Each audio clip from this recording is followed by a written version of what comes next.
And your name was again? Olive? Okay. And your company was? Yes, Polytomic. Okay. We're good. There's a link to register the events. I'm gonna have to share it. I'll just tell people. Well, I mean, I'll get everybody on track. So we'll do that. So I'll just say just go to the Yeah, event. I just wanted to make sure that I got you your time. Sorry. No, you're good.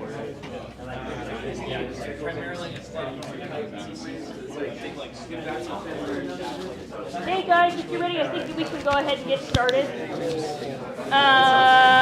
Thank you so much for coming. No, I just yell at people.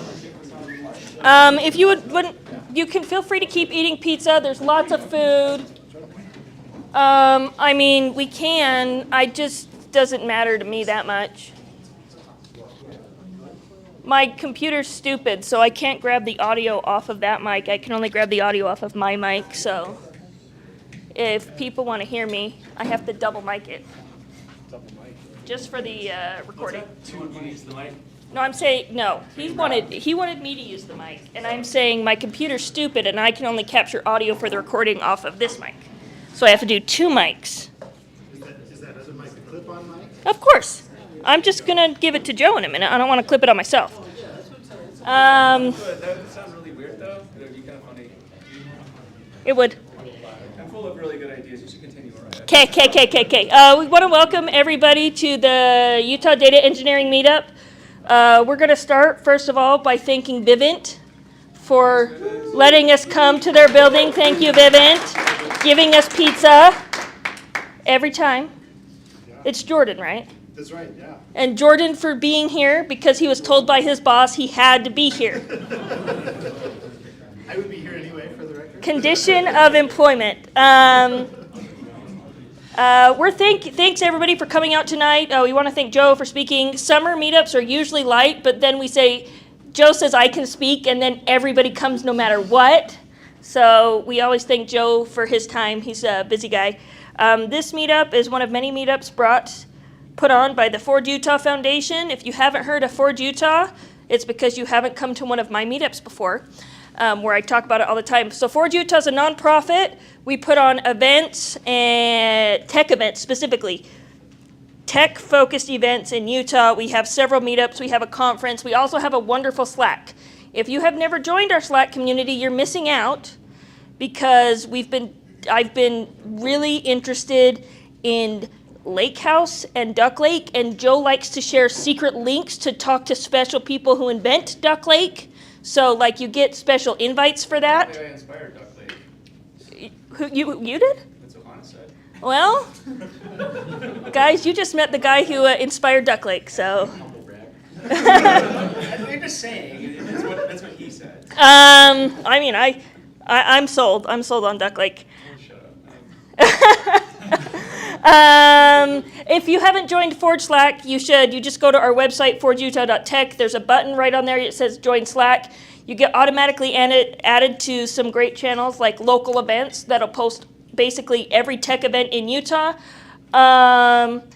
Golub's hosting one tomorrow, another date event. So I'm going to give him a second, and he can talk about his event that's tomorrow in Salt Lake. Thanks.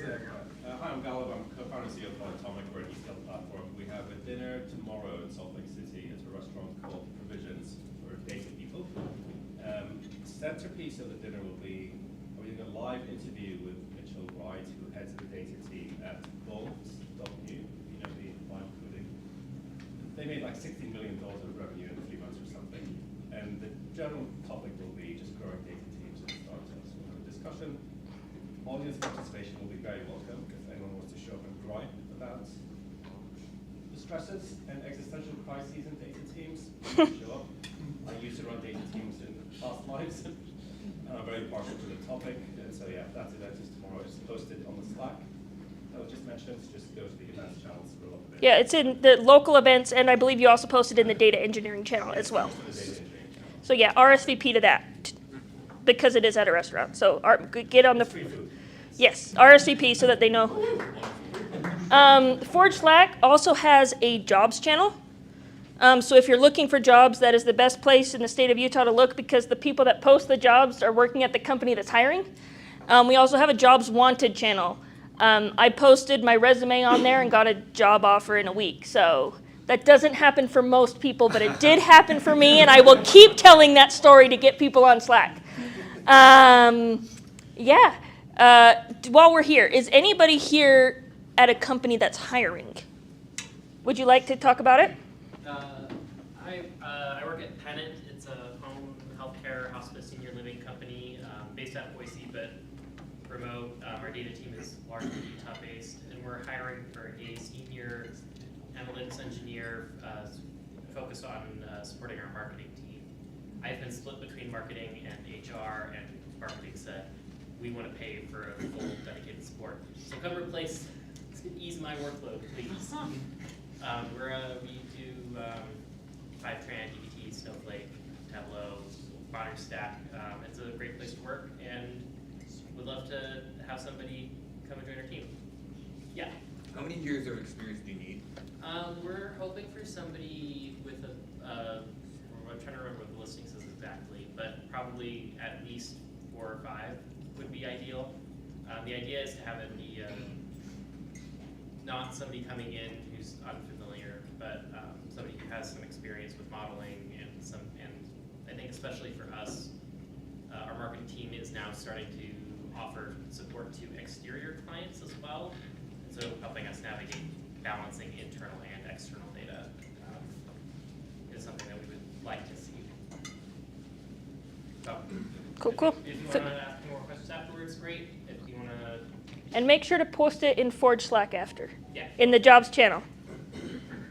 But yeah, go grab him after the meetup too, because that's how we get employed, is talking to people. I happen to know his boss. His boss is pretty Cool. He's also my cousin. Go ahead. Yeah, I'm hiring for a role. The problem is the company just changed where the role has to be on a geographical footprint. So anybody who want to relocate to DC, New Jersey, West Virginia, Pennsylvania, New York, Ohio.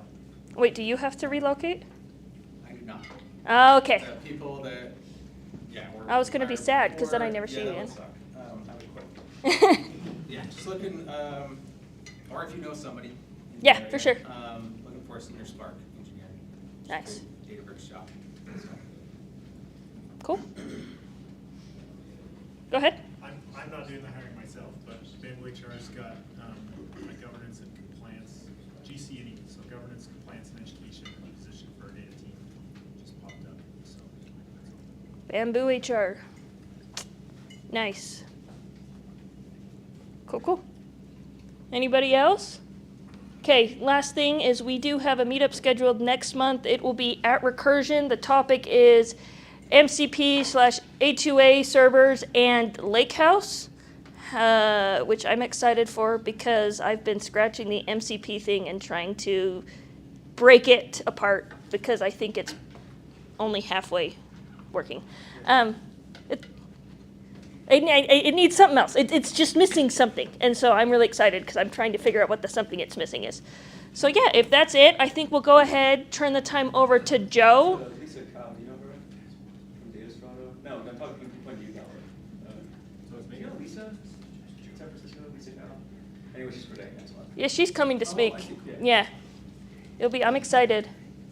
She let me choose the topic, so dangerous. This is the mic so the room can hear you, and if you don't mind clipping this on. Can you hear me just fine if I don't use the other mic? Thank you. Okay, then we don't need the other mic. Okay. Thanks, Joe. Hold on. Let me get this clicked on. You're the best. Oh, thank you. I feel like I'm doing a podcast You are? or like a street interview about asking what my body count is or something. You've seen these, right? Cool. If it's awkward here. Hi. Don't worry. I'm just getting my mic in so you can sit down. There's pizza too. People just showed up. Cool. So what's interesting, so I'm going to talk about data engineering. Being here sort of brings me back to, I think it was 2017, 2018. So I co-founded this meetup, actually, back in the day. Me and a couple dudes from Pluralsight, I think it was. And it kind of brings back some memories of what data engineering was like back then.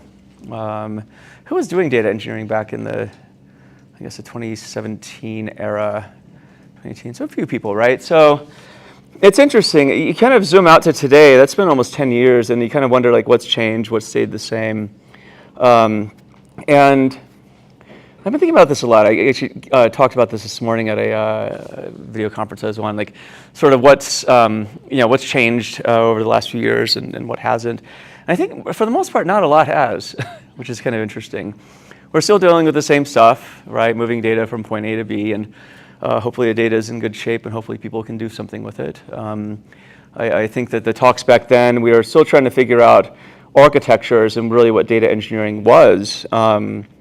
That seems to be more consolidated, but back then it was more kind of using big data tooling. So there were a lot more talks on Spark, for example, and tools that I think in some respects still exist, and some that don't, right?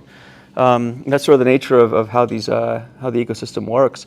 I remember our last in-person meetup before COVID was, what was it, March 9th or something around that time. Like, and 2 days later we had the national shutdown, but it was with Imply and Confluent. So we're talking about real-time data architectures. Back then we did a whole workshop. And then I kind of left the group thinking, I don't think I'll see anyone here for a bit. And of course that didn't. Then this group went online for a couple years. It was mostly Zoom chats, but I think that was a time when the Utah Data Engineering Meetup became sort of the global data engineering meetup. We had all kinds of speakers show up. I think we even had speakers from Shanghai talk about, I can't remember what the talk was. Pretty bad about that. But we had the creator of Presto show up. We had Zhamak Dagani, creator of Data Mesh, show up, and people of that caliber. And I think that was really cool to see because it meant like, we weren't just a Utah data engineering group anymore, but and I think that helped kind of put Utah on the map in terms of other locales. Because when you travel outside of Utah, it's interesting because people are like, "Where are you from?" And you mentioned Salt Lake City, Utah, and they're like, "What's that?" It's an interesting thing. I think Gallup is your first time in Salt Lake, right? Yeah. And so we were driving, and he's like, "It's very pretty here, but I'm trying to figure out what this place is like." And I'm like, "It's a bit different than San Francisco, yeah." Yeah, people drive pretty terribly here, and so, but yeah. So what's interesting is so the data engineering meetup when it went online, that started exposing me to a lot of the world outside of here. I think until then, I was running a data engineering consultancy, and my focus was on Utah and the Rockies and so forth. And then as time went on, my co-founder and business partner, Matt Housley, we wrote a book, this one about data engineering that blew up in a major way. And I think what that afforded me was a chance to travel the world and meet lots of data engineers and get a perspective that probably not a lot of people have in terms of what's going on in different geographies and different types of companies, big and small. So I give talks at the biggest companies in the world and local meetups and everything in between. And so what's been interesting about this is I think a lot about what where our field is going, where it's been, where it is today, and that's always on my mind. So hopefully, as I go through this, this rant and so forth, kind of get some perspective, kind of like where we've been, and where we're going, right? So again, where we were sort of back in the day, it was the era of big data, data-intensive applications. I remember one of the reasons we wrote the book actually was the learning data engineering. I think most people would say read Kimball, and then read Martin Kleppman's Designing Data-Intensive Applications. Who's read that book?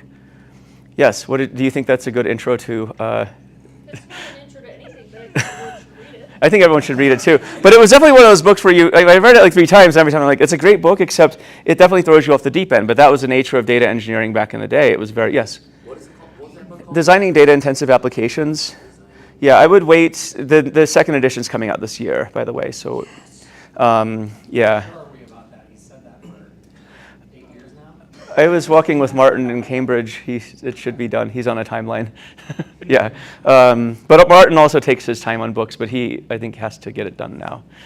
So, but that was sort of, but that was the thinking back then data engineering back in the day was a lot more low level systems building, right? You had to, if you wanted to do a big data system, for example, you would probably string together Hadoop, Hive, Spark, for example, but it was low level Spark. It wasn't, I think Databricks was just coming on the scene with something that was like slightly consumer oriented. And so it was a lot more nuts and bolts back in the day, right? So knowledge like that for a data engineer was much more imperative because this was the type of work you're doing. What happened, companies like Snowflake came along, abstracted the entire stack, and tools like Snowflake, it's almost too easy in some ways because you just throw your data in it and just do your stuff. And so a book like Designing Data-Intensive Applications it's good to know, but do you really need that low-level thinking when everything is basically behind a nice UI? Probably not. There's a lot of hidden complexity with tools like Snowflake.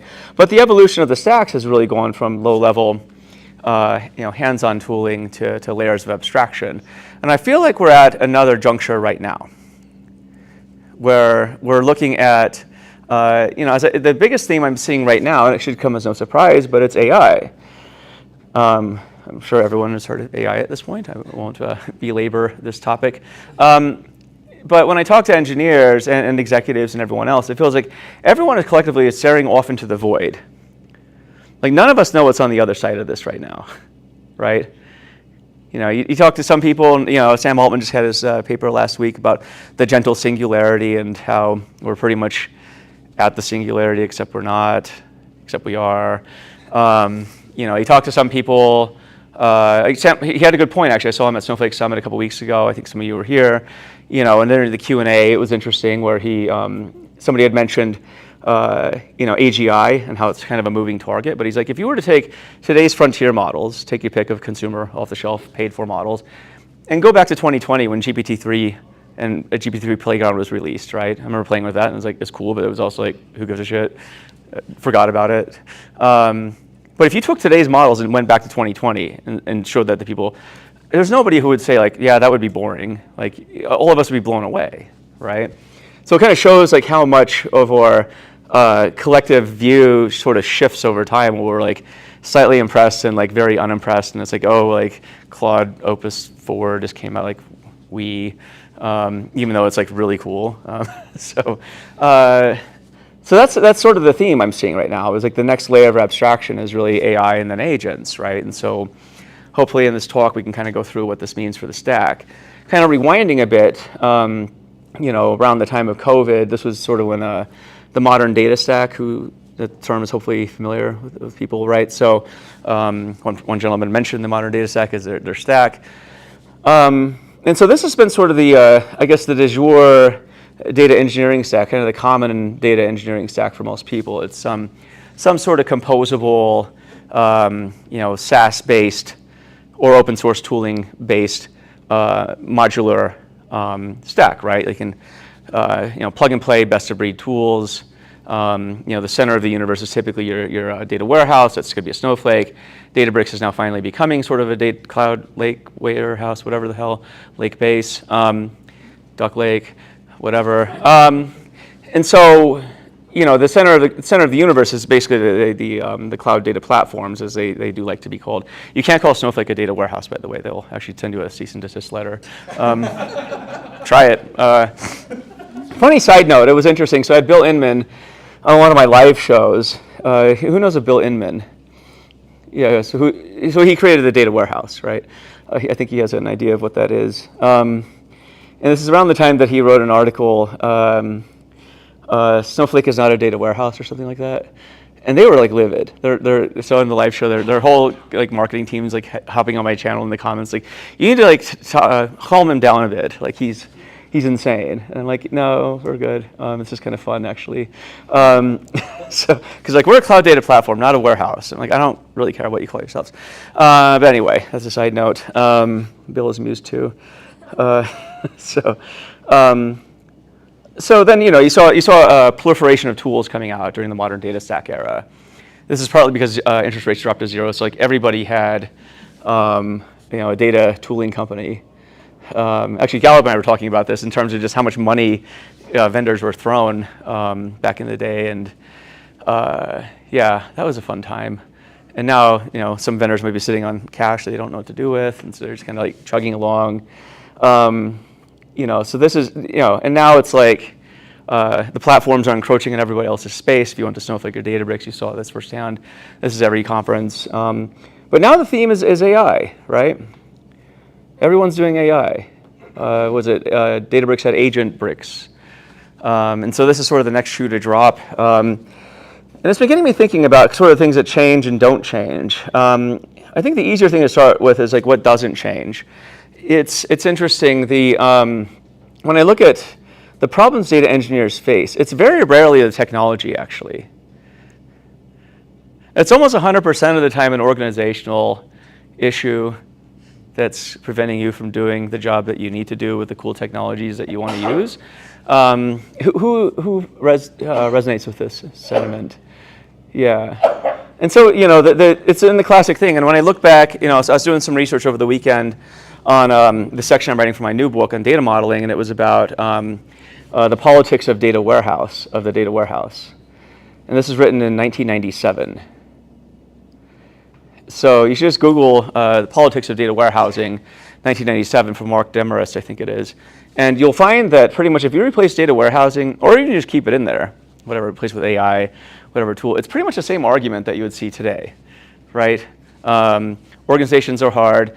When you're working with data, you cut across different silos, and there's politics with data.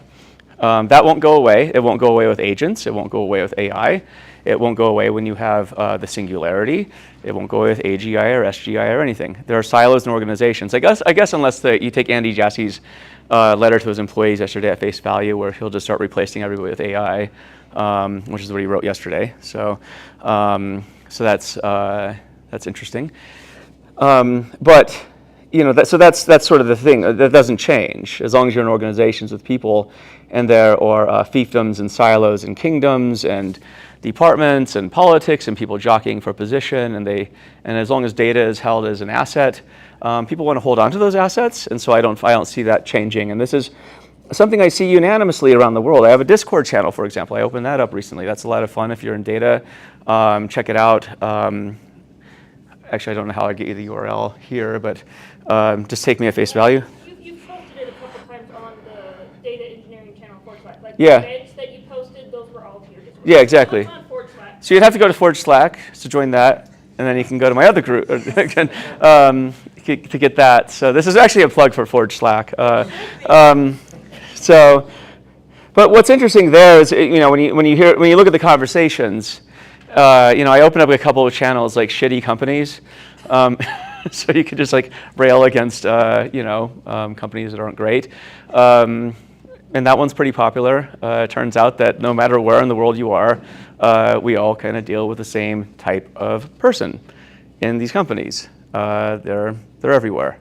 They all speak different languages. They all look different. But deep down inside, there's a nugget of the same evil person. And this person, unfortunately, controls most of your destinies, right? No matter where you go in the world. So I say this is like the type of bucket where like this is stuff that doesn't change, right? So always keep this in mind when you're working in data engineering, as you always need to zoom out and understand. And it sounds really trite. Like people say, oh, we need to focus on the business, but it's absolutely true. Understand, read the room. Who's at play? What's going on here? What are the politics involved? Who owns what data? Why would they want you to have it? Why wouldn't they want you to have it, right? These kind of things you need to figure out. So I say that's something in data engineering that doesn't change. The tools, if we get to the technology part and the people process technology, so we talk with people, let's go to process real quick. In the fundamentals of data engineering, we laid out the data engineering lifecycle, right? And that was the undercurrents. And so that's sort of the big idea that the whole book is based on.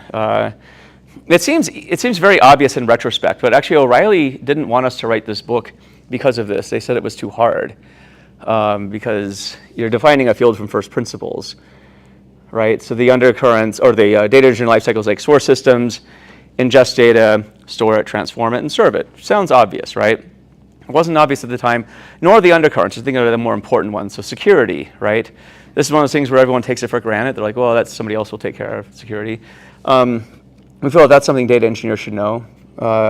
Data management, this includes data governance, all the important stuff.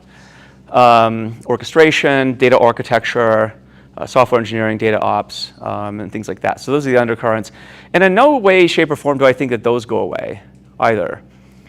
I mean, as long as data is being extracted from some system to be used somewhere else, I think all these tenets hold. I've thought about this a lot now, especially when you're seeing these new announcements like, Databricks buying Neon, which is the serverless Postgres, and then Snowflake buying Crunchybase, which is basically the same thing for a tenth of the price, I believe. So that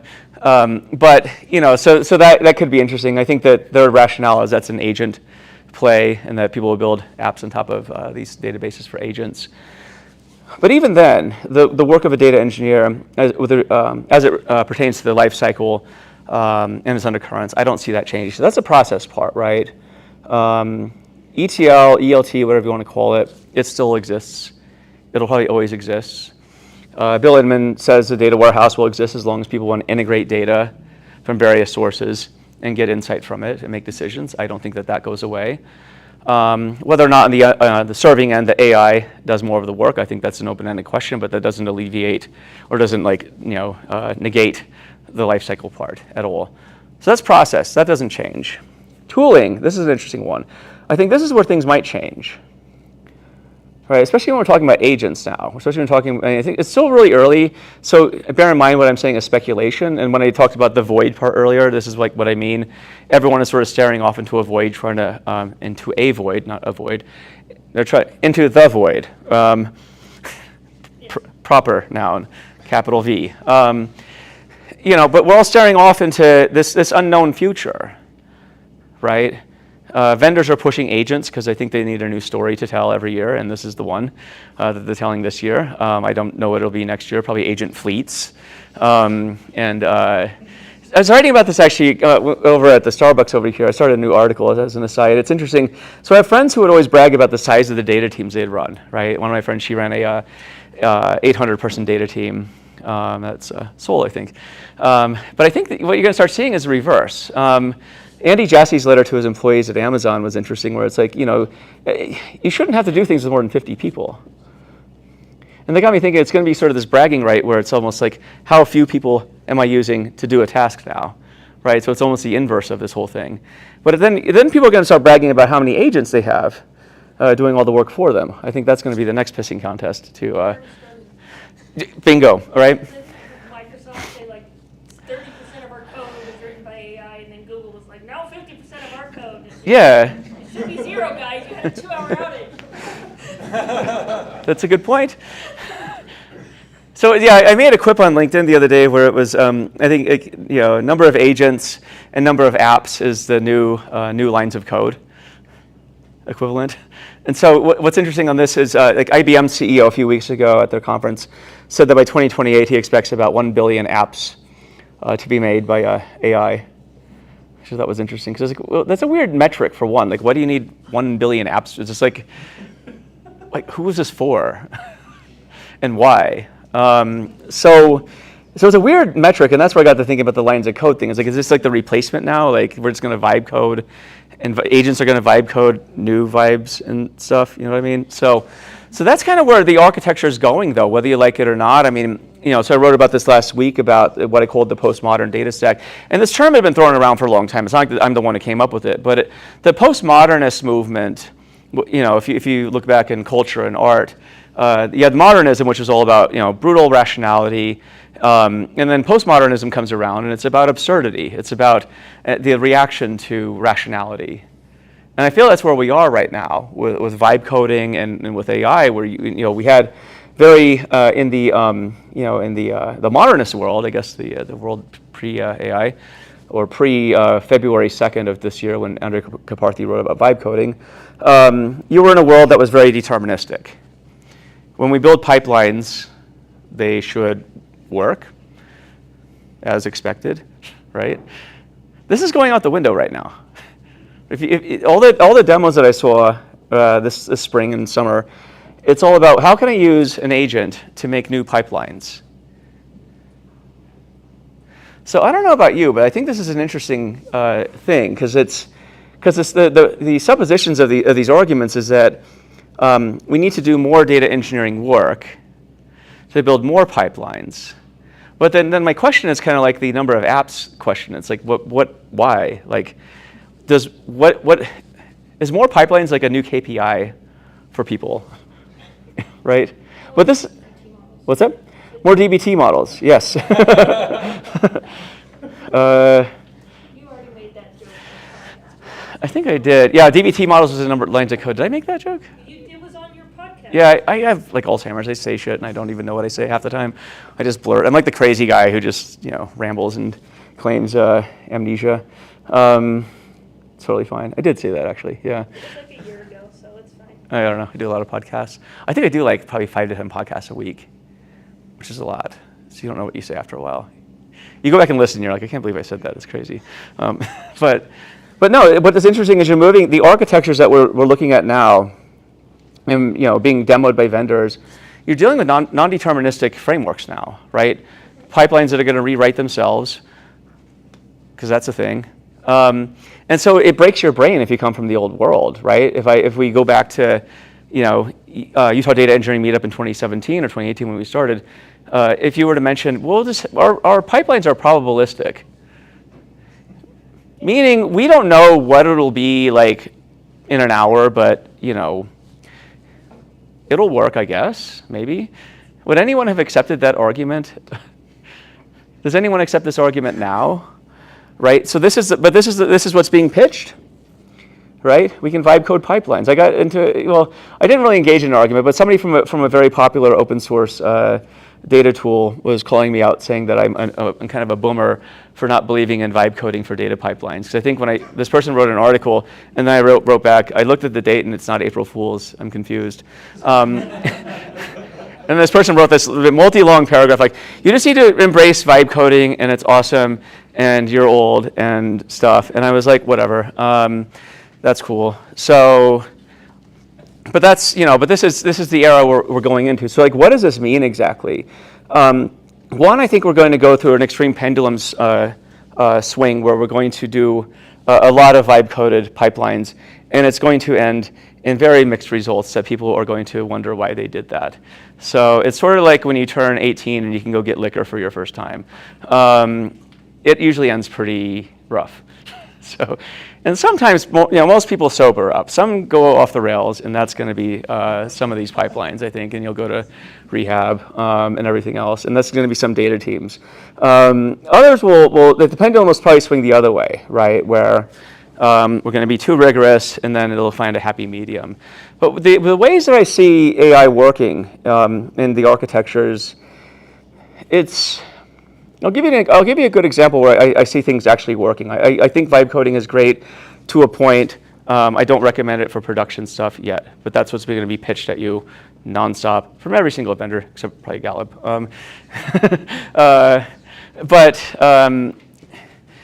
So I was demoing a BI tool from a big vendor. For some reason, their chief of products like, I need to show you this product. So I'm like, cool. So they put an MCP server on because the other thing this year is who's familiar with MCP, Model Context Protocol. So basically, it's the API version of having an LLM interact with an API or a database, right? Mariah has some questions about it. If it could be better, I think so, but that's not the topic for. Me too. But it was thrown together really quick. I'm pretty sure it was vibe coded actually. But it's here, so there's a bunch of these protocols coming out, MCP being the one that every data vendor in the universe is demoing right now, right? So, and this BI vendor put the BI tool on top of MCP to talk to a database. What was interesting about this demo was they're basically just doing the same use case that their BI tool did, right? So BI tools are typically good for what, when, and where type questions. I need descriptive things like what happened over a period of time, potentially where did it happen. It doesn't answer causal questions, so like why or how, right? And so after looking at this demo, I'm like, what if I just ask it strategically some questions, like how should I think about pricing? So I just took over the key. I was like, get out of my way. And I just took over the keyboard and started asking strategic questions, like, in what geography should I, I think the example is churn or something like that, customer churn. I was like, walk me through some ways where I can, improve, churn rates. And it came up with some really good answers, actually. And I think that actually, it was funny because this chief product officer was sitting there. I was like, what the hell? Like, why didn't we think of that? And I was like, this is what you're going to use AI for, really, is like a strategic assistant, not just shoehorning in your old ways of working, right? So that, so I think that's going to be really cool, where you have an assistant where you can bounce ideas off of. Who uses AI for this kind of stuff right now in your life? Just sounding board. I use it all the time, and it works really well because I think, I have a new business and it's been awesome. I use AI as basically my co-founder. I ask it all kinds of questions.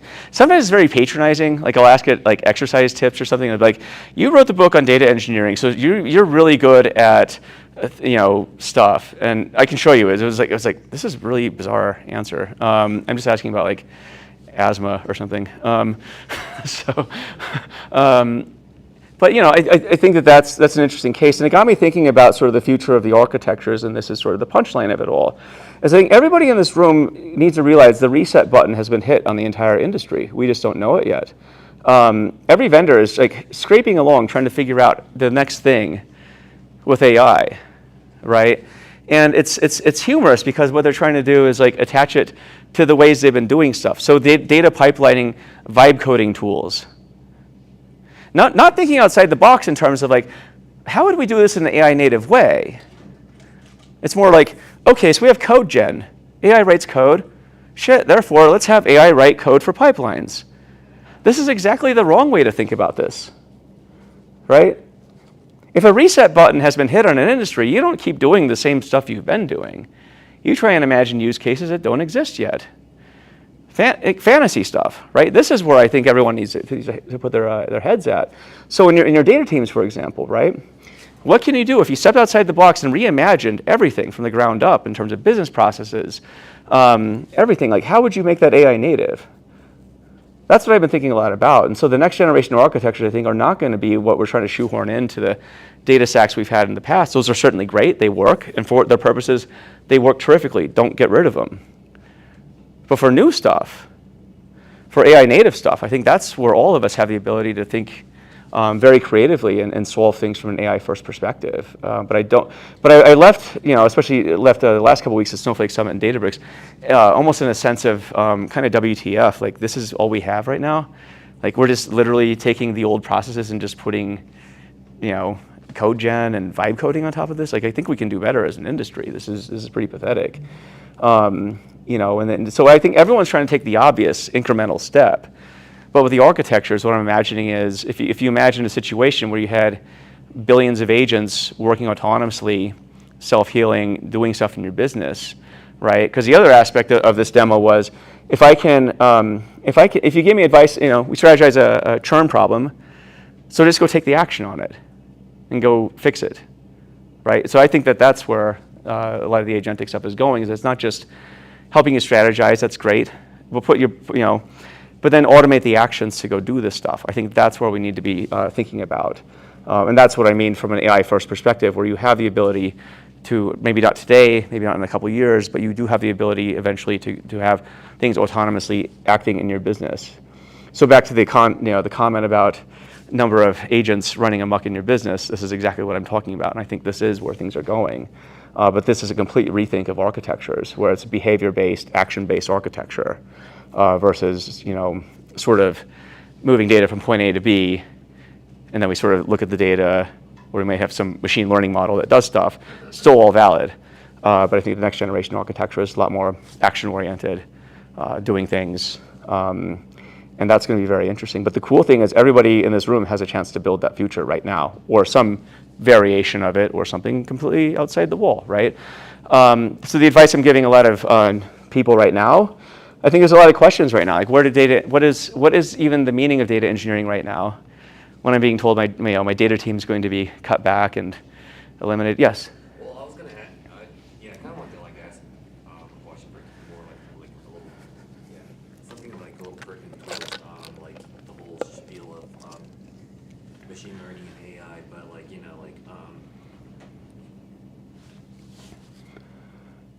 so what I'm kind of like implying here, what I'm kind of like the idea I'm getting there right now is more like, are you guys starting to like lean more towards like the use of like data science from here on out, now that AI is starting to become like a big player in the data, in like the field of data? I mean, it's an interesting question. We kind of alluded to this actually in the last chapter of the book way back in the day. So the question, if I heard you right, it's pretty much, do you want to go more into data science, or is data science? Yeah, it's more like, I mean, eventually, like I am looking at venturing into data science and machine learning. It's an interesting question, and we actually talked about this in the last chapter of the book. It was this notion of the convergence of roles. And sort of at the time, everyone thought I was insane, where I thought that software engineers, data engineers, and ML engineers at the time, you didn't have AI engineers per se like you do now, but these would eventually become basically the same person. Why would that be? Well, a couple reasons. As things move faster, feedback loops grow shorter. Which means it necessitates the person having the skills of being able to work in cross between apps, data, and machine learning. These become basically the same thing, and this is also where things are heading. So I would say the notion of data science, like part of the reason I'm writing the book I'm writing right now, it's called Mixed Model Arts. It's on data modeling, and the notion is data modeling across different use cases: apps, analytics, machine learning, AI. Across different types of data, multimodal data. That's the other piece I forgot to mention. It says data modeling historically has been very table-centric, right? If you go back to the old tomes, of which there are probably hundreds of thousands of pages written, it's like, here's normalization, first, second, third, whatever, normal forms. Here's Kimball, right? For data people, Kimball is sort of the de facto Bible. And even though it's funny because Kimball starts with a denormalized footprint, and you should know normalization before you denormalize. That would make sense, but that's not taught anymore. So so the notion of the book is really that, where I think that the data people of today and the future are working with different types of data, structured, unstructured, across different use cases. You need to know all the techniques, hence mixed model arts, sort of like mixed martial arts.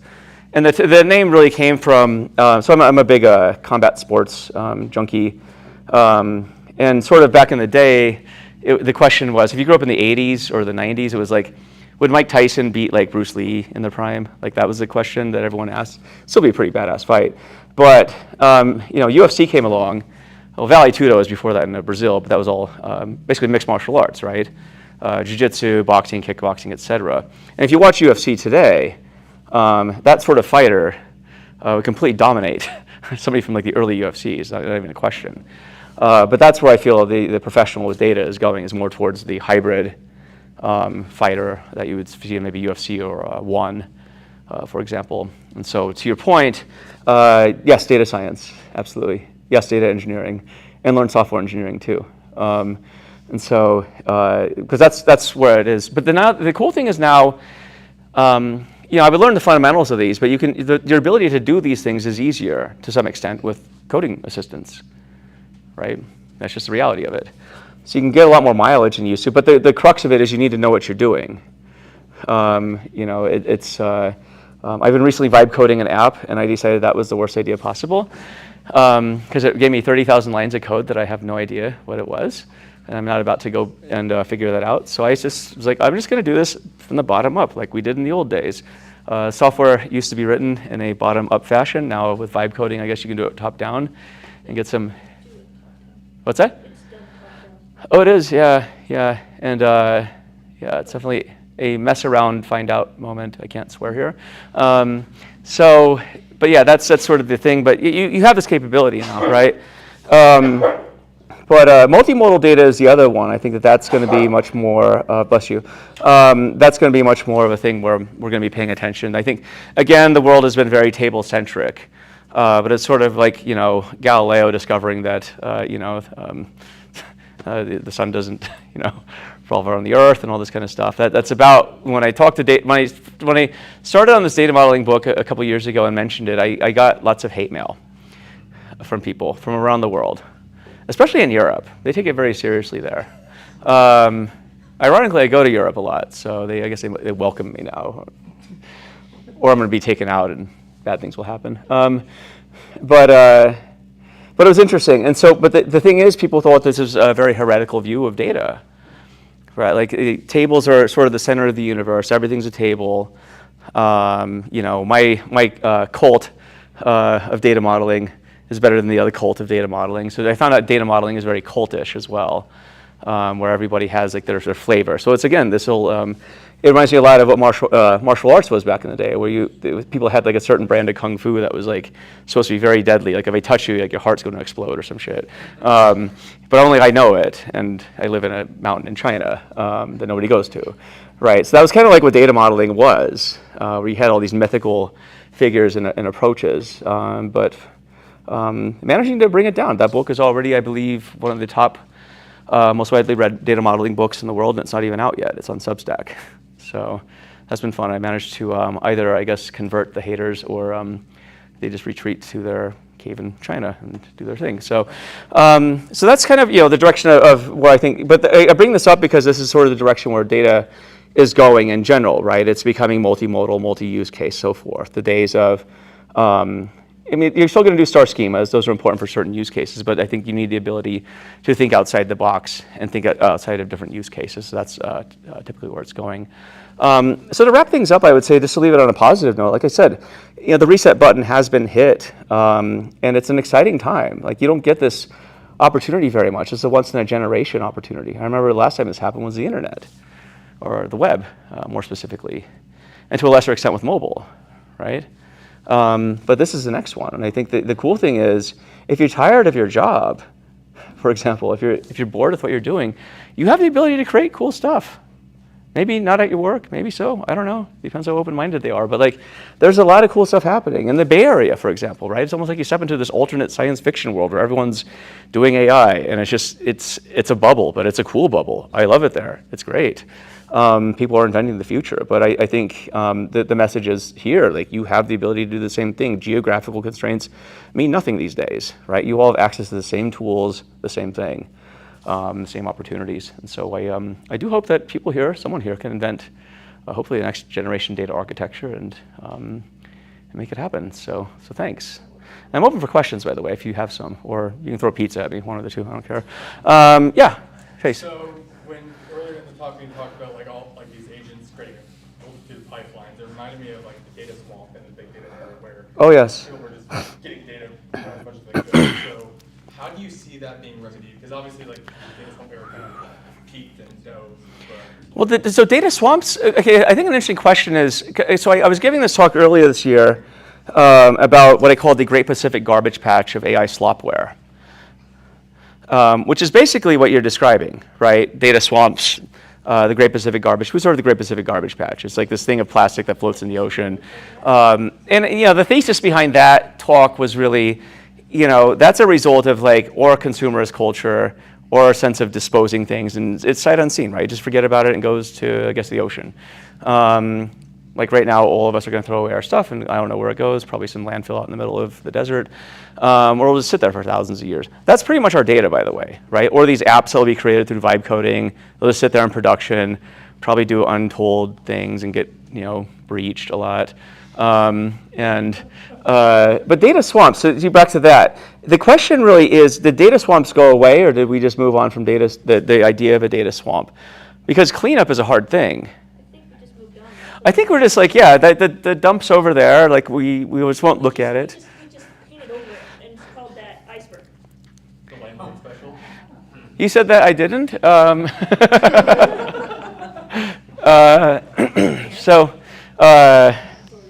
Yeah. So it's interesting. So for some history here, so Data Lake 1.0, as we called it, that was basically throwing data into any data, right? Unstructured, structured data, at the time in a HDFS, Hadoop file system, because that's what was available at the time. And this is because everyone wanted to kind of emulate big tech and get on the big tech tools, and HDFS is a great way to do it. It turned out like, yeah, if you throw data into a place and you have no idea how it's governed, what it is, I don't know, anything. And that worked really well, I would say, or I'd say that people just did that promiscuously until GDPR. What was it, May 25th, 2018, I believe, was when the law was enacted.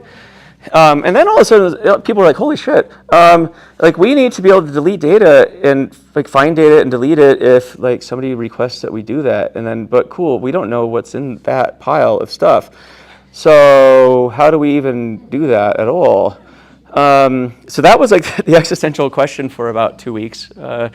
And you see some interesting things where people would basically just have an ongoing 90-day rolling deletion thing. So anything past 90 days, they just go delete. So a lot of companies lost a lot of data that they can never get back because they're scared of the wrath of the EU. Then they find out that probably nothing would happen. So do it at your own risk, I guess.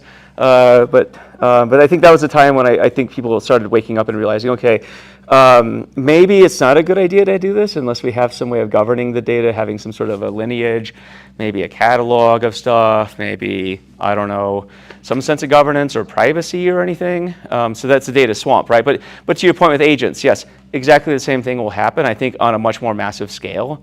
Because data is just data. Code does stuff, right? That's the difference. Code can do a lot of things. It can do nothing. It can do everything. So yeah, you're going to find a lot of apps running. It's interesting though, the vibe coding tools right now, the ones that the pedestrian people can make apps with, there's some utility to it for sure, but you just better hope that there's the correct privacy and security safeguards in place. I think it's going to be a hacker's dream, like Candyland. So yeah, what's up? I've been thinking about the future of crazy software proliferating everywhere, and it's kind of like everyone being able to build and construct their own home and do whatever they want. And I wonder if the analogy will be almost like at some point you do need a structural engineer and someone who will stand behind it in production. And so I've thought more about this idea of trust is really what's going to be a huge differentiator. I don't know what your thoughts are on that. Oh, big time. Yeah. I think it's absolutely it. It's yeah, I think we're going through the phase right now, so the adolescent rebellion phase, where we're just going to do things in spite of whether it's a good idea or not. But you're absolutely right. At the end of the day, trust is one of the most paramount things in a society. If you can't trust something, I mean, that's literally the basis of companies and insurance, evaluating risk accordingly and so forth. So yeah, I think that's going to be a big one. The question is whether or not AI actually is that safeguard as well, and if that's a good idea. So I don't know, but it's an interesting one. Like I said, this is part of the void I was talking about. All of us are staring off into this unknown right now. Everybody I talk to around the world there's this collective sense I have no idea what's on the other side of this thing at all. Is there trust? Are we just going to vibe our way to whatever, and there's no trust, and it's just total anarchy? I don't know. We just all use Bitcoin or something at the end of the day. I don't know, but that's where we are. It's exciting. Yeah, yeah, Casey. Yeah, you mentioned data modeling, and maybe I should just wait for your book to come out. But I'm struggling to get out of the table paradigm, think outside of that box. What does data modeling look like in the future? I'm thinking maybe it's more probabilistic. Maybe we're working more in vectors. Maybe it's, I don't know. How does the data modeling work in the future? That's a very interesting question. And I think about this a lot every day, and I don't know yet. I really don't. Part of me wonders if everything isn't just a vector at the end of the day, and that's all databases. It's just everything, we don't even need tables anymore because everything is just correlated and similarity scores. But that's a hard thing to accept, right? Your banking database wouldn't do that, hopefully.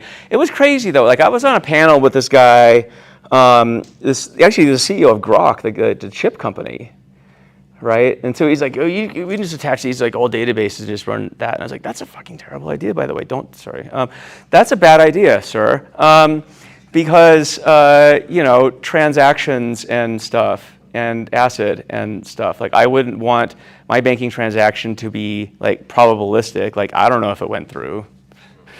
check, you know, like. But that was sort of the thing, right? I mean, I immediately had this weird, and this is the guy who invented the TPU, by the way, saying this stuff. But I immediately turned to him. I was like, "Are you crazy? Like, you know databases. I don't know why you're saying this stuff." So, but part of me does wonder, you know, for pedestrian non-transactional use cases, if everything isn't just some embedding at the end of the day, like, because if you know, so what's happening right now, it's interesting, is that people are working on, so large language models actually suck really bad on tables, like really, really bad. That's why you have hallucinations, because they're not trained on it. They're trained on what? Text, not tables. The context windows for a lot of tables are too big anyway. Like, you couldn't fit that into a lot of the LLMs at this point. But that's changing, right? There's a lot of good research happening, and people working on like relational embeddings and language models and so forth. So I think you're going to see more work in that. So I think if that is the case, then perhaps the supposition that everything is just an embedding, that actually isn't too far off the mark, actually. I don't know yet. Because then you're able to correlate it with other, because when you think it, so what I've been thinking about a lot and writing about in the book is sort of the last chapter is, how do you tie this all together right now, right? At some point, it comes back to keys. You need some sort of an identifier that can tie across different types of data. That should go without saying. But when you're dealing with unstructured data, the notion of what is an entity is sort of a fuzzier concept than an entity in a table sense. A table is the entity in relational algebra.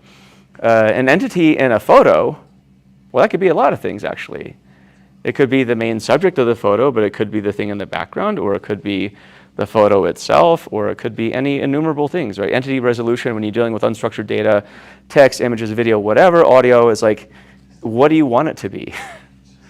So that's just it. So like, what's the identifier, right? But when you go through the airport, which I do all the time, you know, if you have, who has digital ID? Where you just like kind of walk up and get your picture taken. Yeah, it's way better than Clear. I hope Clear goes out of business soon. Except no, they were actually awesome last week in San Francisco, where the Clear line was like, whew, awesome compared to TSA PreCheck.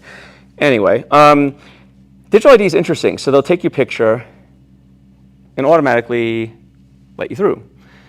But it can also flag you, right? If anything happens on your record, like, things happen. So, you know, this is actually what got me wondering about multimodal data modeling. I was going through global entry. Who's used that, right? It's pretty awesome, right? But then you kind of wonder, like, cool, like this data is probably up to date, but how do they know everything in like 2 seconds? So, yeah, what's that? I don't know. I see people getting flagged all the time through global entry. They're kind of like, oh, we need you to come over here and talk to us about stuff, and I'm like, that's weird. By the way, if you ever get it too, like, be very nice. I made the mistake one time. If you imagine there's a line here, I had my foot like slightly over the line for the check-in, and the security guard or the worker guy's like, you need to get your foot behind the line now. It was like this far over. And then when I get to him, he's like, I could take a global entry away right now if I wanted to. Yeah, because it's for trusted travelers. So he's like, and I don't trust you.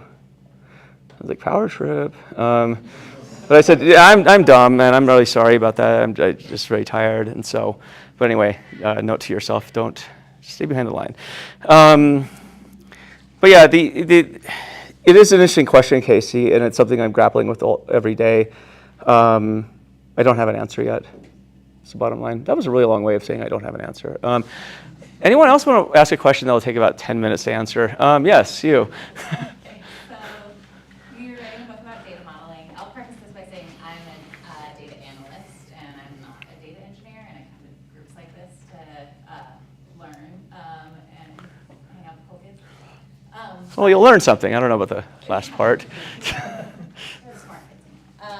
So my question is around the difference between data modeling and the semantic layer. When you mentioned it first, there's like nothing that's changed in the last 10 years. The first thing is like semantic layers didn't exist in my experience 10 years ago, and that's a new thing. And like analytics engineers are new on the scene with a new title. Yeah. I'm just wondering how you think of the semantic layer as it relates to data modeling, if that's included in what your book is about. Yeah, I'm touching on it for sure. So for people who don't know, semantic layer is basically a way of abstracting the concepts of your business into a reusable code base, right? So if you can think of measurements, for example, like number of things sold.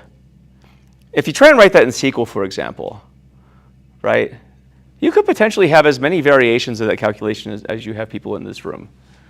So semantic layer attempts to consolidate the business logic into a place where semantics are kept, right? With that said, it's interesting. So the first semantic layer was actually, I believe, in business objects way back in the day, in the 90s, I believe.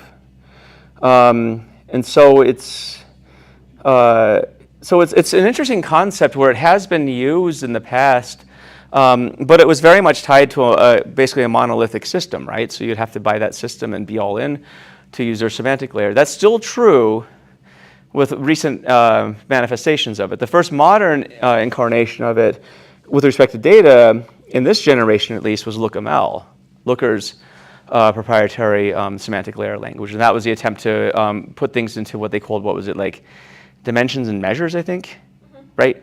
So, and that was cool. I remember seeing Looker in 2014. I went to their office and I was like, this is pretty dope.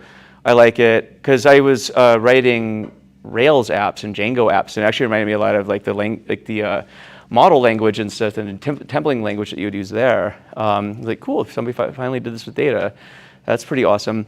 And then, you see more manifestations of it coming up, like Malloy is sort of a semantic layer, sort of not. It's a new way of writing SQL. And then you have DBT's semantic layer, then you have Cube, who has their own, and so forth. I made a post the other day on LinkedIn. I do that a lot. And I think I wrote, basically, we're going to need a semantic layer to keep track of all the other semantic layers that are coming on the market. Because every vendor has a semantic layer now. So this is going to get interesting. I don't know. Every vendor is basically trying to come up with a semantic layer to solve its own problem. And why would you do this right now? Because of AI, right? Because large language models are good at generalizing. They're horrible at having context. And so the semantic layer provides you with context and should at least hopefully alleviate hallucinations when you do text to SQL. So that's that. Now, as it relates to data modeling, I think, what was your question on that? I was just wondering if you were touching on semantic models as part of your book about. Yeah. I'm going to talk about it, and I'm going to talk about it in a sense. It's interesting because, I'm friends with the guys at Omni, for example. They're a BI tool. They're a former Looker, and they use the term data modeling a lot, as it relates to semantic layers. So it's kind of It's sort of they're kind of cousins twice removed or something, sort of related, but not really, but sort of. Yeah, so that's how I view it.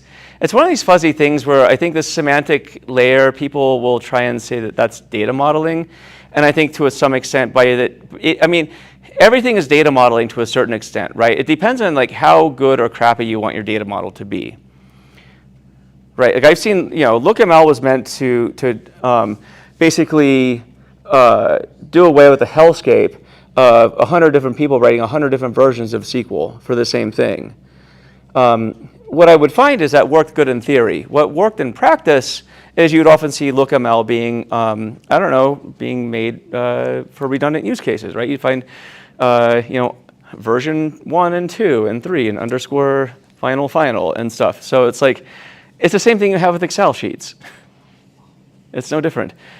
People have, I think what it comes down to is semantic layers work as long as people can come into an agreement with what the purpose of it is and the discipline to make sure you're not repeating yourself and doing dumb stuff. But that's probably too much to ask. So anyway. It goes back to data as political. Data is political and people are lazy, right? And people are under, I wouldn't say, people are lazy for sure. People are under a lot more time constraints and pressures as well. So everyone in this room, given the constraints that you have, which is no time and stuff, you're going to do the things that's expedient to you. And then you're just adding another chip to that giant pile of technical debt that you have, and data debt and organizational debt, but you don't care, because it's I have this ticket in front of me and I have to get it out. Right? Cool. We'll get it out. Add another chip to the pile. So that's it, right? So semantic layers, I think that I think there's definitely some good to them for sure. What's funny is, I have this practical data modeling group, and we had a whole discussion with some of the top semantic people in the world about what is a semantic layer. I think the title of the video was WTF is a semantic layer. And at the end of the talk, nobody could figure out what it was. And these are some of the top people in the world. So if they can't figure it out, I don't know. We had the same conversation about data products a couple months ago. Top data people in the world in a room together on a Sunday in day-to-day Texas, and we're all trying to talk about data products. And at the end of the day, I don't know that we figured anything out. So I don't know. What the ironic thing about semantic layers, though, is you would think that something called semantic layers would have like semantic cohesion and consistency, but no, it doesn't. So, but yes, to answer your question, I will mention that in the book. Yes, Caleb. Question for the group, actually. Does anyone use, anyone use a semantic layer in their job? Great success. Yeah, absolutely. Which one? Well, so this is, when I say I used a semantic layer, we built canonical tables for the business. So I was a data scientist at GitHub, and we needed to know the monthly active users every month. And when I would pull the data, I'd write a single query. It was like, from this month to this month, group by month, whatever. But then we had a new head of data came in, and he's like, no, we got to do it rolling 28 days. It's got to be rolling 28 days. So then we built into this model table, the canonical table, what the C-suite definition of monthly active users is, and then that can be extrapolated to all the other metrics that every product under that measure. We all measure monthly active users, not by the actual month, but by 28 rolling days, and that's the business definition of monthly active users, and that's why it's important to have that semantic layer, because you're defining it across. You can split it by every product, and they all have that same definition. Yeah, that's super. Yeah, I think that's a good example.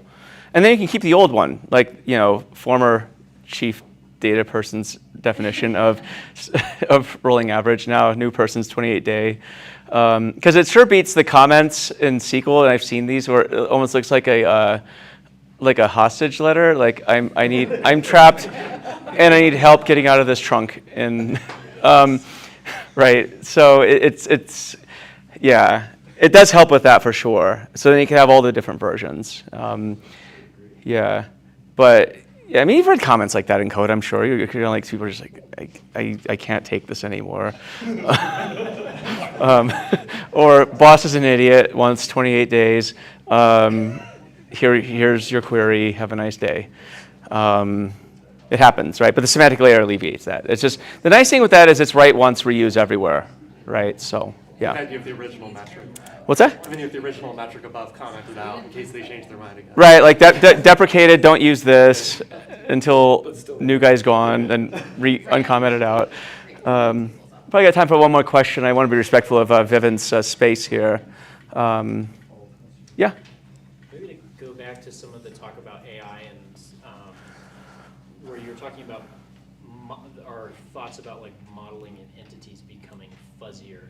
One of the things I feel like I don't have a good grasp on is like when we talk about AI and agentic AI taking all of these actions, I feel like in the traditional ML world you had like really good frameworks for evaluating like what an ML model is doing and how it's performing. And what feels unknown or scary about this like new world is that it feels like there might be some frameworks, but there's certainly not like agreed upon frameworks for saying this agentic AI or this AI is doing what it's supposed to be doing or right. It's performing well. And I'm curious if you have, it's like, are there frameworks? I'm not aware of anything right now. I mean, it's kind of like we're gonna need, it's almost like KPIs. You're gonna need like a KPI for the agent. Like, did you hit your number? Do I have to put you on a PIP?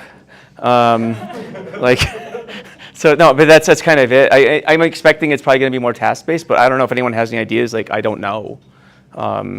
Because it seems like we're just throwing this all together. That's the frustrating thing. Like when I go to these events and talk to companies and vendors and so forth, it's like agents.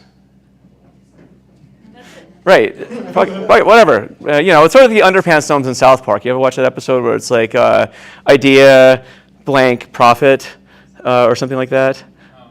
Yeah, and that's kind of what agents are. It's like agents fire everybody, profit, right? And so, but the questions of like, how does that work? How does it get there? Here's what you should know is like the frameworks for even having an agent-to-agent protocol are new. Google unveiled those, what, like April during Next? And that's pretty, it felt like that was like a step, but that's also pretty half-baked. And like IBM has what, APC or ACP and MCP, all of which seem half-baked.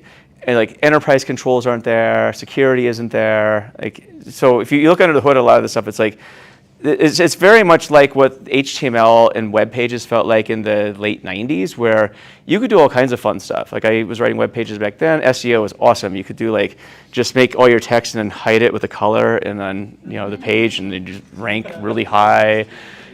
Yeah, like you do all, I mean, that was fun, right? And I feel like this is where we are again, except now every company, the crazy thing about this is every company's like, we're gonna do agents and get rid of our people and then robots will just run everything. How does it work? I have no idea.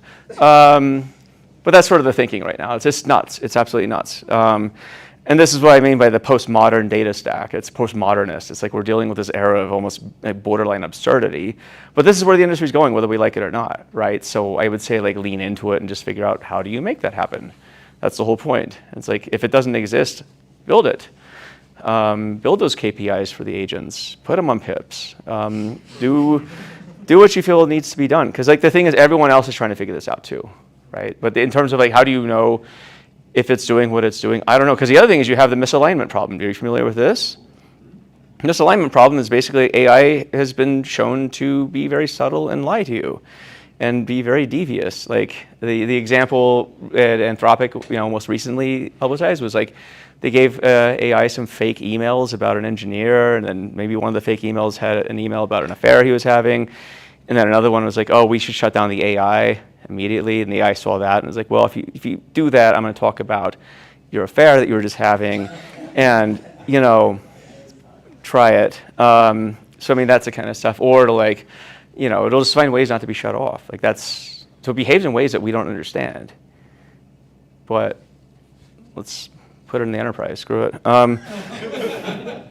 mean, this is where everything's going though, right? I mean, to kind of cap it off, like when I was walking on Google Next, what was it, like 2 months ago?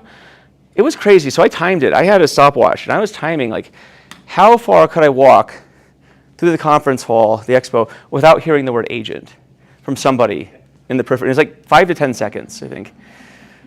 That was it. And it's funny too, because all of a sudden, nobody, I think, could spell agents last year. They were all talking about something else. Now all of a sudden, everyone seems to be like expert on this stuff.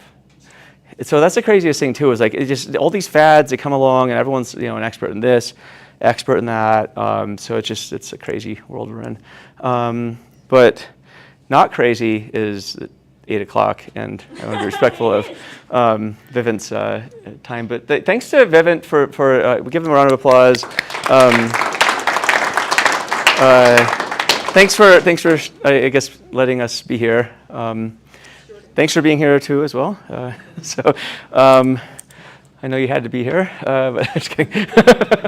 I guess there's pizza and stuff, but yeah, anyway, I'm around to answer questions and sign books, but I do have to leave at a certain hour soon.